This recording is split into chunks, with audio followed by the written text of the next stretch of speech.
what kind of stations are there, right? Yeah, that's pretty good. So we have an extensive list in our free interview atlas. You should definitely check that out. A small plug. Good plug.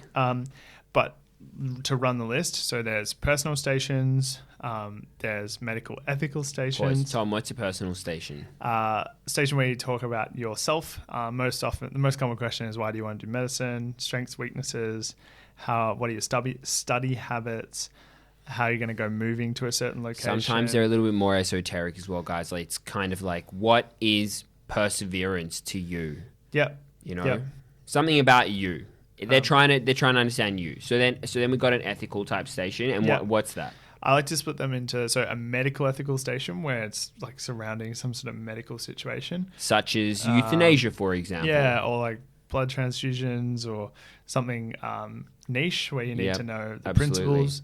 There's also kind of general ethical scenarios, like a friend is stealing, or You see something happen on the street. yeah, or you're a builder and one thing is cheaper and one thing is more expensive. Which one do you use? Stuff like that. Yeah. So we've got personal, we've got ethical, we've got behavioral. What's a behavioral type situation? Behavioral is, I guess, just analyzing your behavior in different situations. Yeah.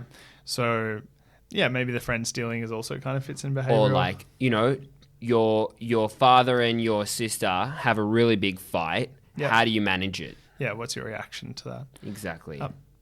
Another one's sort of teamwork. That's what I like to phrase that. So in a group situation or uni assignments. in a PBL or that kind of thing, because they're the situations you'll be in as a medical student. How, you know, someone's being aggressive, how do you manage that? Do you usurp the team leader or not? That kind of thing. There's also decision making, which also kind of fits in behavioral.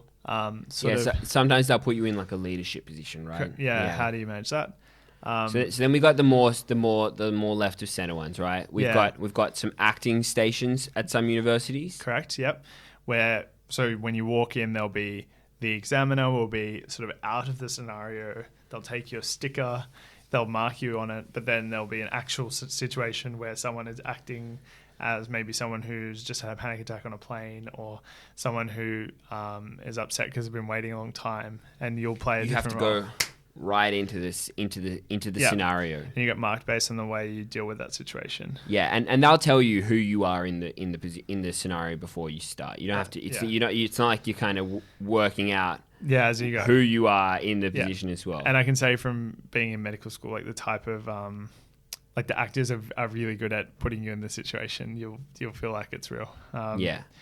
Right. So then there are deconstructing stations. So like detechnicalization. DTech. DTech. Yeah. Where you start with some sort of complicated concept or word, and you have to explain it to someone who doesn't understand it.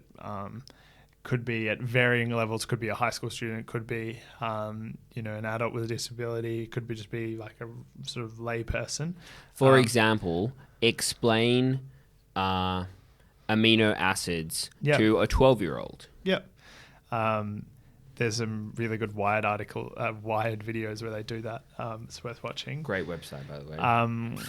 What else do we have? Practical activities. So only a couple of universities do this, but like here's a maze. Please tell the actor how to solve it.